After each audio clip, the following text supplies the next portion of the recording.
Dito sa pang-anim, ito nagre-rebar na po sila sa pierhead. Gamit tong mobile crane na to sa ginagamit nila sa lifting. Pagbubuhat ng mga malalaking steel bar patungo dyan sa taas.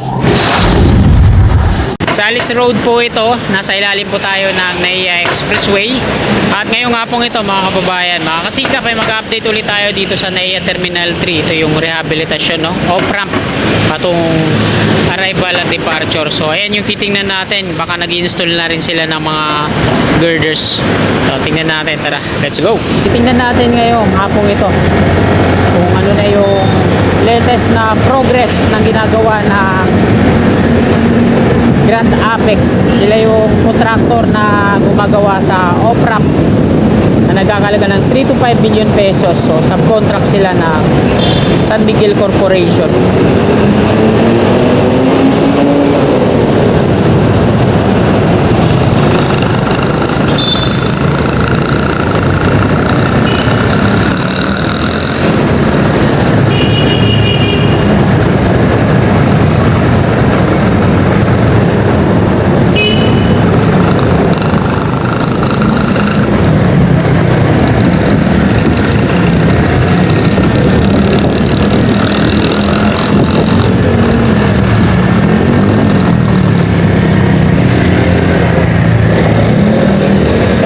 Ito muli yung off-ramp na mga galing Skyway patungo dito sa Newport City.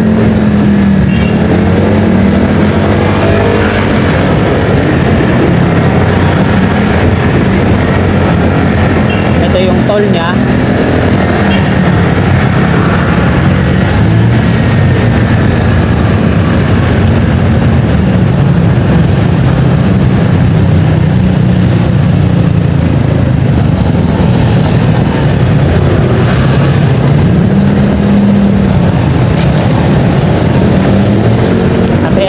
Yung Newport City patungo dyan sa mga casino. Sa kaliwa naman natin yung on-ramp magtutungo ng NAIA Terminal 1 and 2, Capitex at Pacapagal Boulevard. At ang dulo niyan na itong NAIA Expressway, doon i-connect yung SALEX, Southern Axis Link Expressway, na dumadaan dito sa Rojas Boulevard, tapos patungo ng Anda Circle, Regal Road 10 at Nabotas.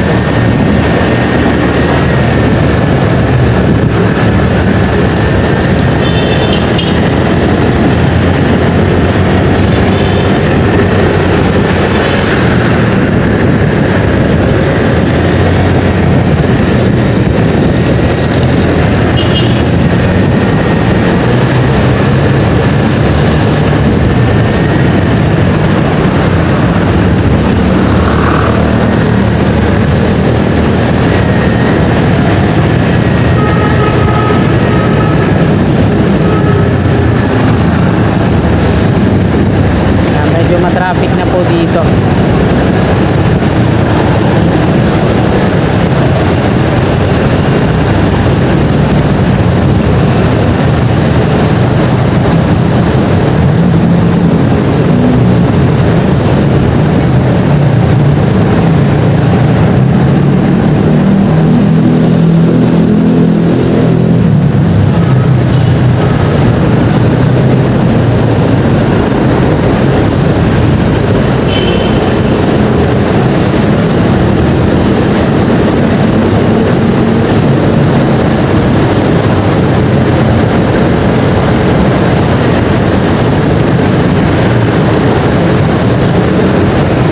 Kanan po yun yung off-ramp dito sa may gilid ng Savoy Hotel.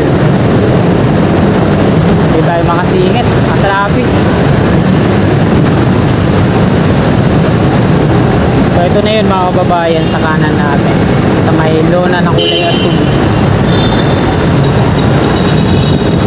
Yan.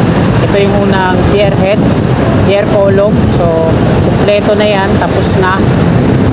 Waiting na yan para sa girder installation. Ito naman yung pangalawa. So tapos na rin. At dito naman sa pangatlo, so tapos na rin.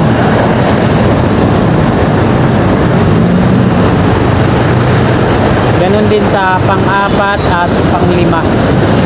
Ito yung hindi pa tapos, yung pang-6. Ayan. Dito sa pang-6, ito nagre-rebar na po sila sa pierhead.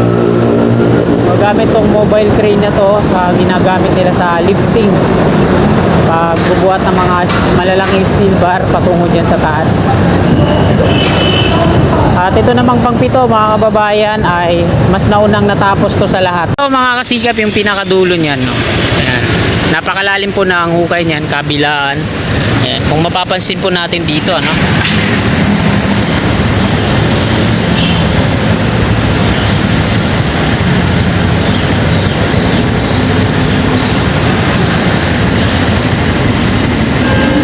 So ayan yan, yung mga butas dito sa unahan, konkreto na yon at may mga nakabound ng pundasyon.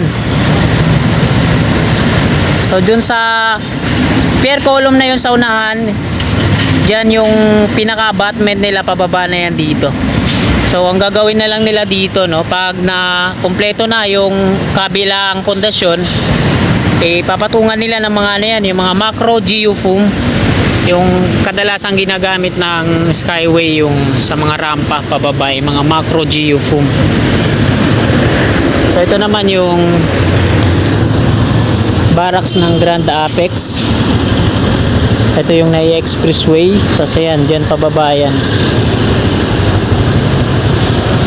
Ayan, nakuna na po natin dito mga kababayan. Pang update natin ngayon.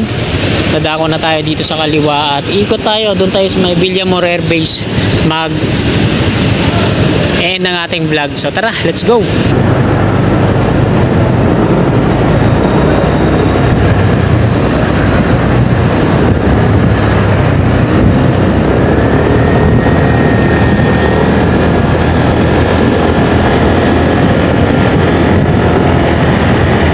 Sasakyan sa ating gawing kanan, ayan yung mga patungo dun sa lobby, no? Arrival at departure.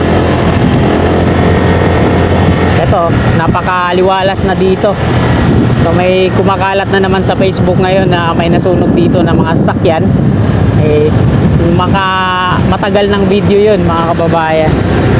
Last year pa yun kasi yung parking dito halos wala na mga puno. Ayan, oh, napakalawak na yan dyan. Bentuhan muna natin to. Ayan, yung mga pier column niyan, konkreto na yung mga pier head. At itong pang-6 na lang yung binubuo yung rebar para sa pier head. So dun sa pang-7, kompleto na yon. At pag natapos na tong pang-6 na to mga kababayan, mag-i-install na yan sila ng mga concrete girders dito, no?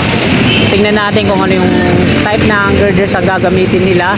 Pagkagaya na ito yung girders na yan, Super T girders to, yung malapad yung taas. Tapos Ash2 type 4 kung ano yung girders din na gagamitin. So, itingnan natin yan pag nag-install na dito. Malamang sarado yan yung kabilang linya, no?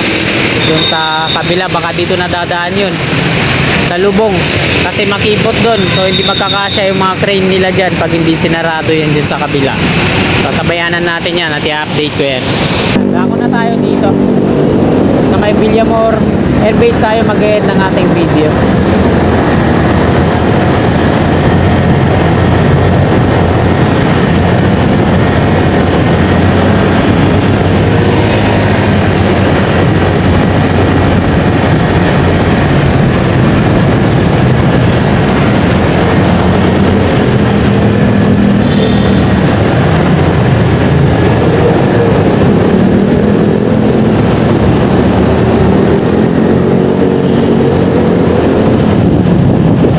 Terminal free parking. Ano? Wala na tayong makikita kahit isang puno dito. Kaya yung nagba-viral na nasusunog dito sa NAIA Terminal 3, mga kotse na yan. Hindi po yan ngayon, matagal ng video yun.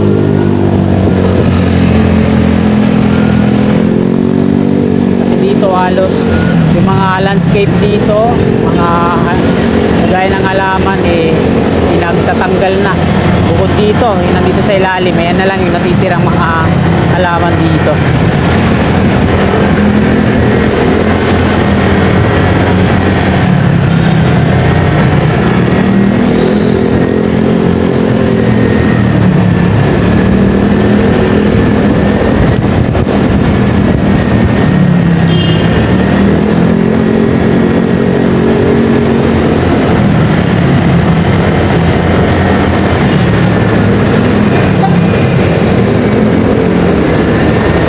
Center Island sa kaliwa, yan. Konkreto na rin yan, mga nandiyan dyan dati.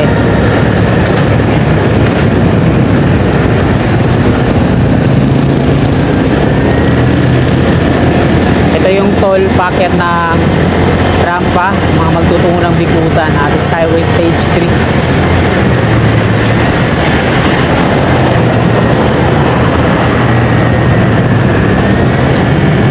At nandito na tayo sa may Villamor Aerospace Museum.